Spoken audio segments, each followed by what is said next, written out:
నమస్తే welcome to Telugu one news నేను రూపానాదెళ్ళ confirm Penamaluru విజేత బోడే ప్రసాద్ కృష్ణా జిల్లా పెనమలూరు అసెంబ్లీ స్థానం నుంచి తెలుగుదేశం అభ్యర్థి బోడే ప్రసాద్ విక్టరీ ఖాయమైంది. పెడన నుంచి పారిపోయి వచ్చి ఇక్కడి నుంచి వైసీపీ అభ్యర్థిగా పోటీ చేసిన జోగి రమేష్ పెడన నియోజకవర్గంలో అవినీతి అక్రమాలకు కేర్ ఆఫ్ అడ్రస్ గా మారి ఇంతకాలం రౌడీ రాజ్యం నడిపించారు. అక్కడి నుంచి ప్రజలు తరిమిన నేపథ్యంలో పెనమలూరు స్థానం నుంచి రంగంలోకి దిగారు.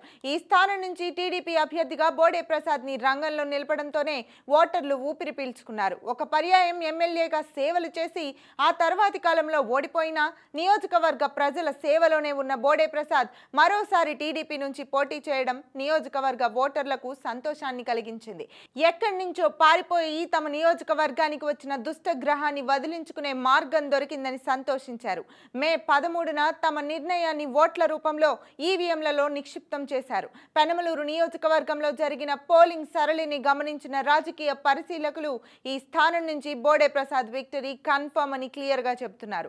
తెలుగుదేశం నాయకత్వం పెనమలూరు స్థానం నుంచి బోడే ప్రసాద్ ని అభ్యర్థిగా ప్రకటించినప్పుడు జోగి రమేష్ మైండ్ గేమ్ ప్రదర్శించారు. ఇక తన విజయం ఫిక్స్ అయిపోయిందని బిల్డప్ ఇస్తూ బాణసంచా కాల్చి స్వీట్లు పంచిపెట్టారు. అయితే ఇదంతా వాపే తప్ప బలుపు కాదని ఆ తర్వాత జోగి రమేష్ కి అర్థమైంది. జనంలో తనకు బలం లేదని ప్రచారం సందర్భంగా పూర్తిగా అర్థం చేసుకున్న ఆయన జనబలం ఎలాగూ లేదు కాబట్టి ధనబలం అధికార బలం రౌడీల బలంతో అయినా విజయం సాధించాలని ఫిక్స్ అయ్యారు.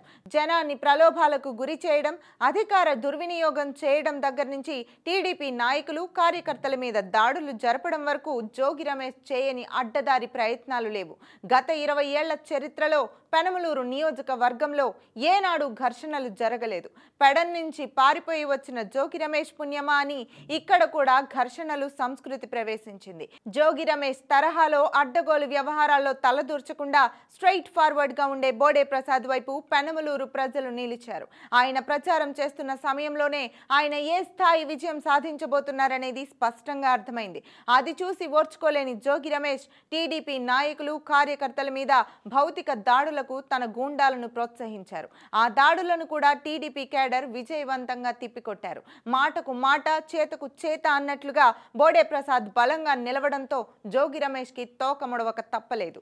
నియోజకవర్గంలో పోలింగ్ సరళిని గమనించిన జోగి రమేష్ తన ఓటమి ఖాయమని ఫిక్స్ అయ్యారు. అందుకే అప్పటి నుంచి అయ్యగారి నోటి నుంచి వాయిస్ లేదు. ఫలితాలు వచ్చిన తర్వాత నియోజకవర్గం నుంచి పెట్టెబేడ సర్దుకొని నియోజకవర్గం నుంచి వెళ్లిపోయే ఆలోచనలో జోగి రమేష్ ఉన్నట్టు తెలుస్తోంది.